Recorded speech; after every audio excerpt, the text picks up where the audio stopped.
heard it, I heard hip-hop, though. So for what you consider rock, it was a little bit, I was like, okay, I guess.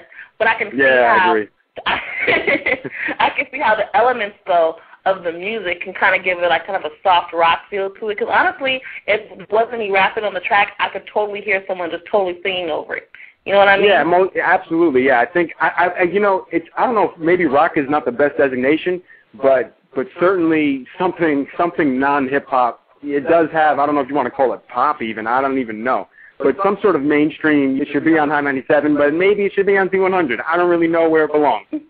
Well, sometimes that makes it good because that means it can be played on many different stations without a problem. You know what I mean? Yeah, sure. Yeah, absolutely. Yeah, we run into that a lot also. Like people heard our music and oh, that sounds like Outkast, or that sounds like The Roots, or you know, Linkin Park, and they'll put us in a particular direction. And we never take it as a bad thing because it's like, all right, well, at least you can compare it to something that's good, you know? So I'm just saying, if they are like, I don't know, Soulja Boy, would you take it as a compliment? If they were talking about how our business sense went together, yeah, absolutely. Soulja Boy, his business is together for a young man. His business is together. But yeah, for me personally, in terms of what you call it, is I don't really care. You know, even if you reference other artists, to me it's whatever. All I want to know is, in making that comparison, do you like it? If the answer is yes, cool. I'm glad. I'm honored that you're responding to it, whatever you decide to call it. You know what? I actually, when I first heard it, I heard more of a Linkin Park / Evanescence feel to the way she was singing, with a mix of like underground hip hop. You know what I mean? So that's kind of how I heard it. That's nice. It's something that hasn't been done. So maybe we're creating a new lane, for other artists who are just like us, who listen to everything. Because all of us listen to everything. I primarily I primarily listen to hip hop. I love hip hop. But like I was saying earlier, good music is good music. So it's not like there are other things on my iPod or on my iTunes. I have everything up there. Yeah, and to that same end, I'm like the direct opposite of him in that the thing I listen to the very least is hip-hop music. Not that I don't like it. There's plenty of hip-hop that I do like. But in terms of where, I primarily gravitate to on my iTunes is not going to be hip-hop. So I think everybody having their different tastes and stuff like that makes for a really great mix of stuff. And when we bring it all together, we get this hybridized, whatever you decide to label it kind of thing. So it all works out. You know what I think? I think fusion, which is to me what you guys are, it makes for a very well-rounded sound for a very well-rounded audience. I think people don't get a lot of credit. We're oftentimes pushed, and a lot of things are pushed onto us as far as music. Especially nowadays, commercially. Yeah. And we're not getting enough credit for being well-rounded. It's like it's either you're a rap fan, a pop fan, or a country fan. Why can't you be all? You know what I mean? And I think that's what your music offers, a chance for people who are well-rounded listeners who just like good music, regardless of the genre. And I think most people are in general, we'll go for it. We're not just a marketing, I think sometimes we're divided because of marketing. That's how you sell products. You make a market for it. Yeah. And you guys offer for fans that just want to hear good music. And to me, that's beautiful, Thank you. I hope our concerts are packed. It's jam-packed with people who just want to hear good music. I hope I'm making life a little less stressful for this kid in high school who all his friends listen to, Game all day, and he really wants to listen to some Travis Tritt, and, he has to be right in the middle, I feel you on that. And I always encourage people to listen to what they like and start waiting for the media to spoon-feed them. That's one reason why I have this show. Because I was like, okay, I'm just going to play the artists that I like, the artists I'm feeling, the people that I think need some more exposure, as opposed to just waiting for, Hot 97 or out here we have The Beat and Kiss FM to tell me what's out and what's hot. Why wait for them? I can find out on my own.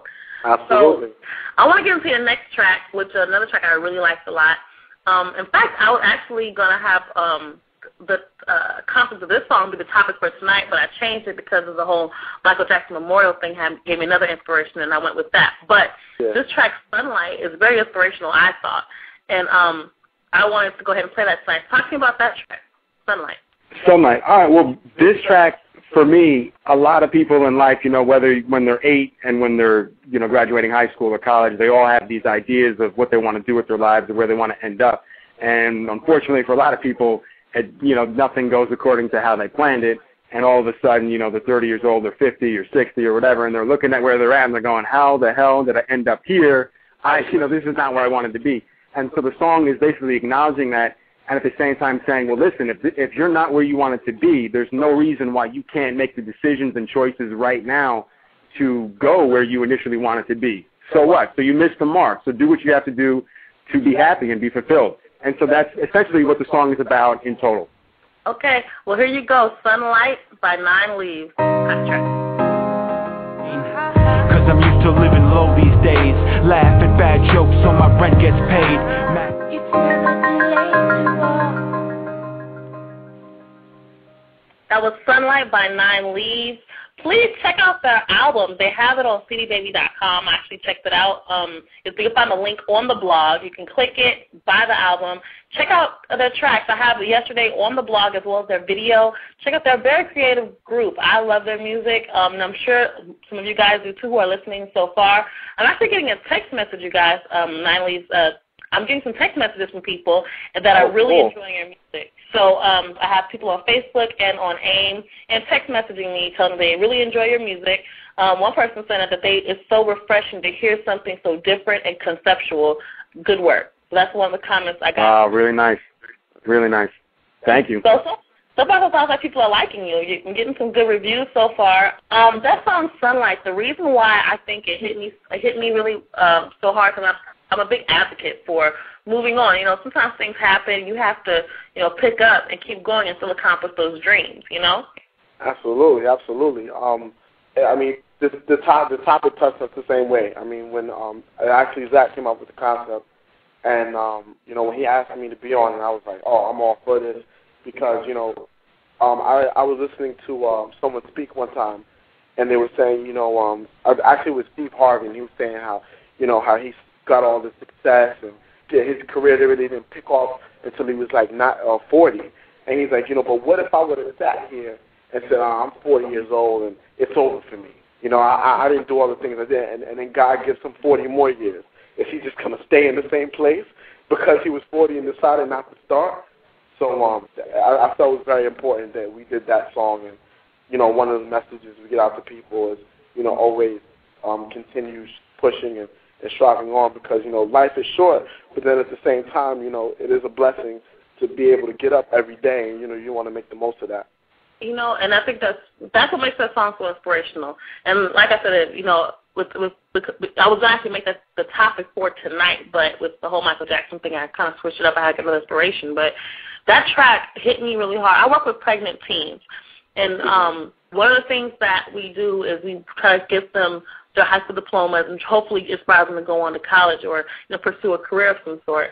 But one of the problems, it's a great program. It's for young girls that are on welfare, and they're teenagers and they're already pregnant.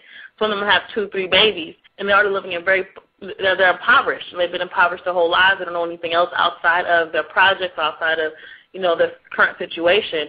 And then some of them who actually had dreams and goals, they give up on them. I remember I was counseling one girl, and she was saying, I talked about, what do you want to be? How do you see your future? She said, I don't really think about that anymore. And I said, why not? She said, I think about that when I was little, but, now I have a baby and I made so many mistakes, and, that perception is so sad.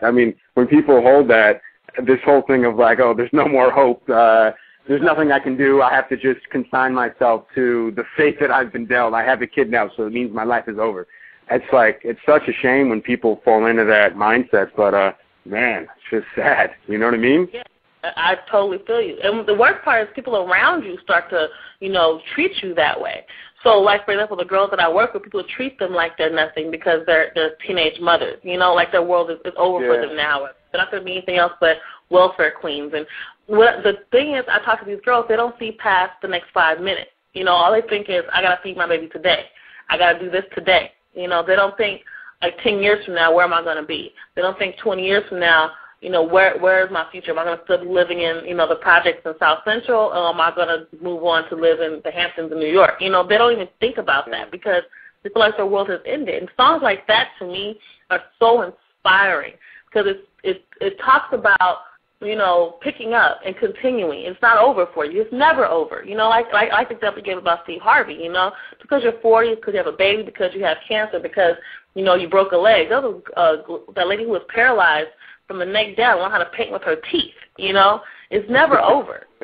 Yeah, it's never over. It's never over unless you decide that you want it to be over, and that's the whole point is people have to, I guess, embrace their own power that sometimes they choose to ignore. It's like whether unconsciously or whatever, we forget that we have the power to decide how we want to live. Exactly. And I think it was Winston Churchill who said, whether you think you can or think you can't, you're right. And that's one of the things I've always lived by, you know, even as a teenager, is if I think I can or I think I can't, either way, I'm right. And I want to write about knowing that I can, not doing that I can't, you know.